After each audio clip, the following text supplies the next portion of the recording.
কি কও milestone college বিমান বিধ্বস্ত হইছে? হায় হায়, না জানি আমার পোলার কি অবস্থা। বাবা শোন, স্কুলে যাইতেছস, মনোযোগ দিয়ে পড়াশোনা করবি, কারো লগে দুষ্টামি ফাইজলামি করবি না, ভালো কিন্তু রেজাল্ট করা লাগবে। ঠিক আছে আব্বু। বন্ধু আজকে ছুটি হইলে তাড়াতাড়ি বাসে যাওয়া লাগবো, মাই গরুর মাংস রাইন্দা দিছে। আমি তো এক জায়গায় খেলা রাখছি, আজকে স্কুল ছুটি হইলে সব বন্ধু বান্ধব খেলতে যাবো। ঠিক আছে চল। শোনো বাচ্চারা, ছুটির আর 5 মিনিট বাকি আছে, কেউ চিল্লাপাল্লা করবে না, চুপচাপ বসে থাকো। ভাই ভাই, মাইলস্টোন স্কুলে তো বিমান বিধ্বস্ত হয়েছে ভাই, অনেক স্টুডেন্ট মারা গেছে, আপনার পোলা বাইসা আছে কিনা দেখে আসেন। কি কও মাইলস্টোন কলেজ বিমান বিধ্বস্ত হইছে? হায় হায়, না জানি আমার পোলার কি অবস্থা।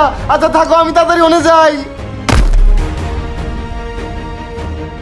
দর্শক বিন্দু, ইতিমধ্যে আমরা অবস্থান করছি রাজধানী উত্তরার দিয়াবাড়ি মাইলস্টোন স্কুল এন্ড কলেজের সামনে। এখানে বিমান বিধ্বস্ত হওয়ার কারণে পাইলট সহ 27 জন নিহত হয়েছে। ঢাকা মেডিকেলে ভর্তি আছে 3 জন, উত্তরা মেডিকেলে ভর্তি আছে 2 জন এবং বার্ডেন হাসপাতালে ভর্তি আছে 1 জন। তো এই ছিল আজকের সর্বশেষ নিউজ। ওই মিয়া, কি উল্টাপাল্টা নিউজ করতেছে? নিহত হইছে 100 জন, আপনি 27 জনের কথা কোন গেলিগা? ঢাকা মেডিকেলে ভর্তি আছে মিনিমাম 100 জন, আপনি 3 জনের কথা কোন গেলিগা? ভালো করে নিউজ করেন।